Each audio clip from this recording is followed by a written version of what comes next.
pangmatagalang rehabilitasyon para sa kailugan ng May Kawayan, Marilao at Obando ang kamakailan ay pinagpulungan sa pangunguna ni Governor Willie C. Alvarado, kasama ang ilang NGOs ng lalawigan, national offices gaya ng DNR, DILG at DPWH at iba pang local government units sa local governance lungsod ng Malolos.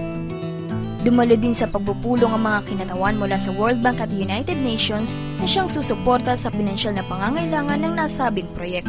Actually, ito yung rehabilitation ng Marilao, May Kawayan, Obando River System. Kasama nga natin dito si Honorable Governor Alvarado. Kung hindi sa tulong ng ating mahal na gobernador ay mahihirapan din tayo. Hindi lang advocacy programs kundi yung actual na paglilinis na ito. Hindi lang dito sa basura, kundi enforcement ng mga environmental laws natin. Kung saan kasama natin sina governor na nagmo-monitoring. Siguro within the next few years makakakita na tayo ng masasanction. Okay? Uhuliin yung mga talaga nagtatapon ng basura. Dito kino-consolidate ng mga different LGUs yung mga efforts nila para pangalagaan itong ating kailugan. Yung sa kailugan ng May Kawayan, Marilao, Obando, actually marami na tayong mga efforts na initially nagawa. Kailangan pa kasi ng mas malaking investment or malaking budget para mas mapaigting itong mga pilot initiatives natin. Yung pinag-uusapan ngayon, dumating na ang World Bank at ang United Nations para tulungan ang ating probinsya, gayon na rin ang bumubuo ng MMO WACMA para i-finance itong paglilinis ng kailugan. Kasi alam naman natin ang paglilinis ng kailugan ay napakalaking gastos niyan, napakalaking resources ang kailangan. 5 years, 10 years, ang pinag-uusapan natin dito. So hindi lang siya 1-year project. Yung nais iparating talagang gusto na talaga ng aksyon, unang-una na ang namumuno sa atin na si Governor Wilhelmino C. Alvarado. Nakikita natin yung political ascendancy para gawin na tong mag-aksyon na.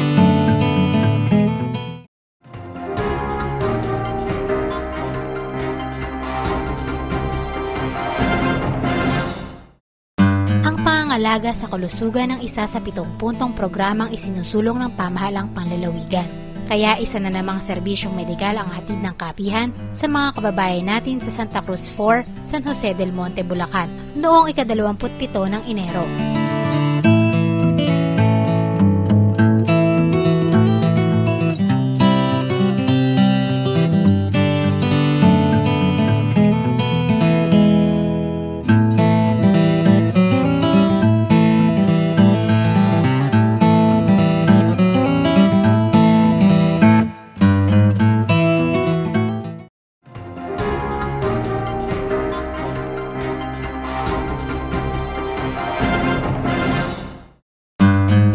Deklara bilang isang non-working holiday sa lalawigan ng Bulacan ang January 23 upang bigyang daan ang selebrasyon ng ika-113 anibersaryo ng unang Republika ng Pilipinas.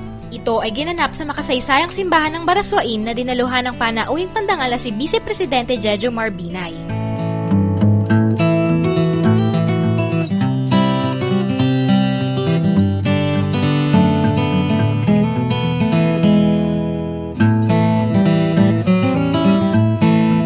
Noong ika-23 ng Enero 1899, ang Malolos ay muling naging isang maningning na tanghalan ng pinakalundo ng ating kasaysayan, ang pagpapasinaya ng isang republikang konstitusyonal na kauna-unahang tumindig sa buong Asya at Afrika. Bagamat nakikisa ang mga Bulakenyo sa pagsalubong ng mga Tsino sa kanilang bagong taon, may mas mahalaga at banal na dahilan upang ipangilin ng buong Pilipinas ang araw na ito. Ang saligan ng ating pagkabansa at pagka-Pilipino ay nakapatong at nakasaklit sa kadakilaan, kabayanihan, kabanalan at kawalang hanggan ng araw na ito. Salamat na lamang po at sa pamamagitan ng Executive Order 322 noong January 20, 2012 ng ating Pangulo ng ating bansa, Noynoy Aquino, idiniklara po na special non-working holiday, maging ang ating pagkakadeklara itong Enero 23, 2012.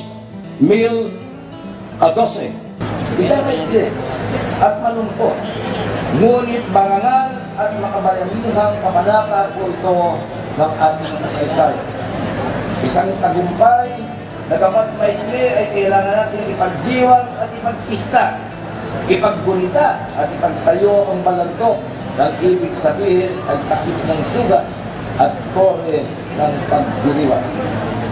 Diniin po natin mga kaibigan, mga kapanalig sa kasaysayan ng bansa, ang mga aral ng ating kasaysayan. Sa ikaganda ng buhay ng bawat Pilipino, kailangan po lagi nating dala ang mga aral ng kasaysayan, ang mga pilat ng sugat at pait, at ang mga tamis ng tagumpay. Mga kasama, mabuhay po ang mga Pilipino, mabuhay po ang bansang Pilipinas. Dumalo rin sa pagtitipon ng mga punong bayan at lungsod, kinatawan ng bawat distrito, miyembro ng Sangguniang Panlalawigan, si Ginang Serina Diokno ng Pambansang Komisyong Pangkasaysayan at Ginoong Cesar Virata, isang kaanak ni General Emilio Aguinaldo at Pangulo ng Cavite Historical Society.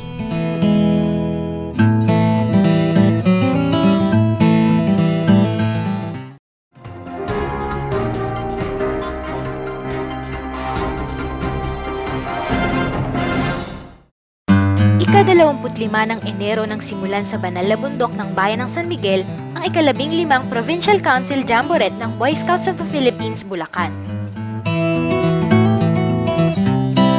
My dear fellow Scouts and leaders, we are here today for your 15th Council Jamboree at ako'y naniniwala that this Jamboree will be an added list to the outstanding accomplishments of the Council in terms of meaningful activities and noble effort to bring Scouting closer to everyone. Sa Jamboree na ito ay marami tayong matututunan.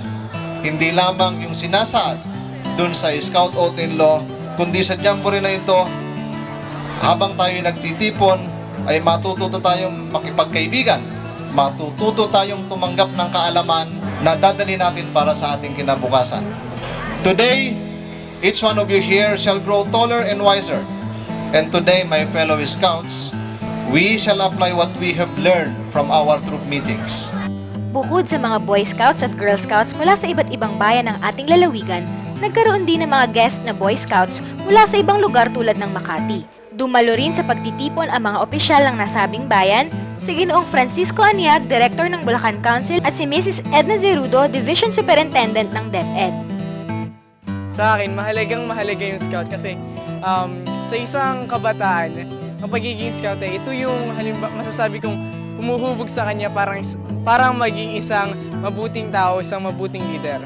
Mahalaga to sa akin dahil nandito yung mga kasamahan ko na alam kong doon ako magiging masaya at alam kong meron akong ibang mga kabataan na matutulungan. Once a Boy Scout, always a Boy Scout. At iyan ay mangyayari lamang kung gagawa tayo ng isang tipan upang matapang na talikuran ang pagkakamakasariling lumukob sa ating kaluluwa at katawan at magiting na harapin ang kultura ng karahasan at katiwalayang mayabang na humahamon sa katatagan ng ating lipunang ginagalawan. Itakwil natin ang lahat ng kasama ang binaka ng katipunan at yakapin natin at isabuhay ang dakilang pananagutang iniuugot sa atin ng kasalukuyang panahon bilang mga anak ng lalawigan dahil tayo'y mga Boy Scout, mga ngaluganmento ng ating sarilang buhay at kapalaran. Ito ang misyon ng isang Boy Scout. Ito ang mundo ng isang Boy Scout. Ito ang karakter ng isang Boy Scout. Hindi dahil gusto lang niyang pumapil, magpasiklab o magpasikat, kundi siya isang Boy Scout. Susunod, alamin ang history ng Valentine's Day. Alamin kung ano ang mga patok na panregalo ngayong araw ng mga puso.